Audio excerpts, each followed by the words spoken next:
Hello, this is Margaret Ajibada, the STEM Positive Disruptor, and today I would like to just explain to you why I felt the STEM Hall of Fame was an important place for us to talk about diversity inclusion. It's about us celebrating the contribution that people within that have used STEM, that are working within STEM, have made to our society, being that difference, and showcasing the diverse people from across the world who have impacted our world in some form of the using STEM, that is science, technology, engineering, and mathematics, through their inventions, through their innovation, through their advocacy, through their through education, in so many different ways, those promoting STEM as a whole. And it's about us showing people who are trailblazers from across the world. There are STEM Hall of Fame, so we're not saying there isn't something out there already, but it's very exclusive to certain people. There are lots of initiatives out there that everyone seems to work in silo, but again, we celebrate that because again, someone felt there was something missing. That's why they started it, and that's one of the reasons why we started this as well. But I want to use this platform to show that that people across the world have contributed.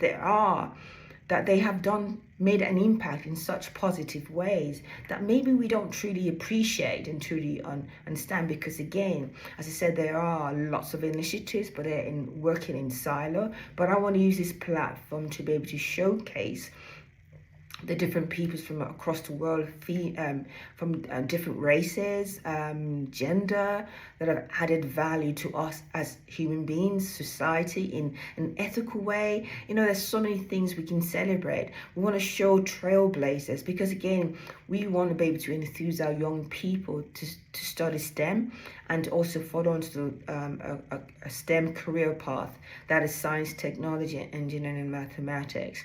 And I just wanted, the reason also is it's quite personal to me, because when I started studying, or when I went for my first degree in mechanical engineering, there were 3 females actually in my first course, which is quite pleasantly nice. But again, you were still working as a big class. I mean, I think we had maybe, 70 or 80 when you have everyone together. So a lot. So imagine just 3 ladies in a mess of men. It's okay, But again, that showed that something was not right. And then when I did my master's and in manufacturing, engineering, and management, and then information systems management, there's 2 separate masters. There was still a lack of females in the industry. But I'm not even talking about females. It's also about sometimes you didn't have a fair display of the different people from different races as well. But again, we're not taking anything away from that. We want to celebrate that. But we also want to say, look, we want young people to feel comfortable that, look, if I can relate to if there's somebody who looks like me, then it would give me an encouragement to want to be part of this environment. And this is what we want to do. But it's also not just taking people from looking at our young people now, but it's also about celebrating our past. There's so many amazing scientists, engineers, technologists, mathematicians that have made a difference and impacted our world in such amazing way. We want to celebrate that, but also in our present world, how we're using, we're talking about emerging technology, electrification. There's so many things, we talked about environment and how technology STEM is impacting our world. We want to showcase that because again, it's a new era. It's a different way of us driving things forward. It's about how we preserve our environment? How do we preserve our world and make it more better for our young people, the next generation coming on? So we want to celebrate this. This platform is here to celebrate, to inspire people, especially young people, the next generation, and who may not have may not know someone in STEM, because most times when you think about it, the way people go into a career is based on the people they know, people they see that have worked in that environment, and either good or bad would encourage you to do that. So that's what we do. But we want we want to bring the public into our environment, and this STEM Hall of Fame, we hope that will be the way to do that. It's going to be our inauguration, the first time ever. I'm really excited about it.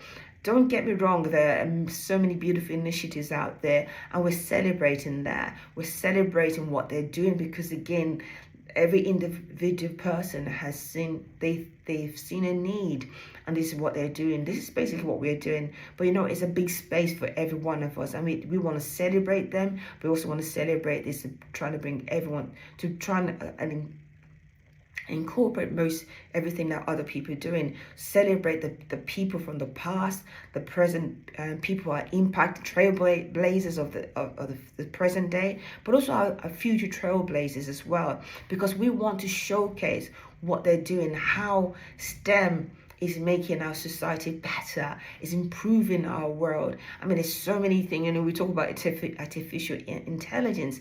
Yeah, there are the pros and the cons, but there are people that are using AI in a positive way. We want to celebrate that. We want to celebrate the inclusion of what STEM has enabled us to do, and how people behind the scenes are working to do that.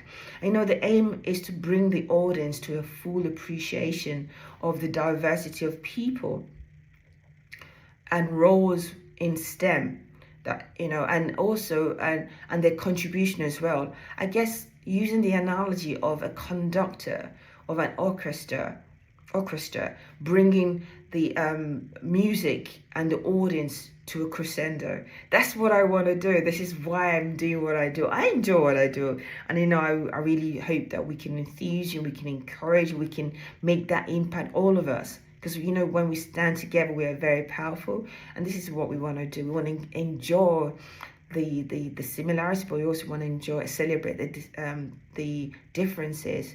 And the differences may not be in aptitude, it could be just the where you're from. So again, this is why I'm doing this. This is why I'm doing this. So thank you very much for listening. Please spread the word and let us make that difference. Thank you.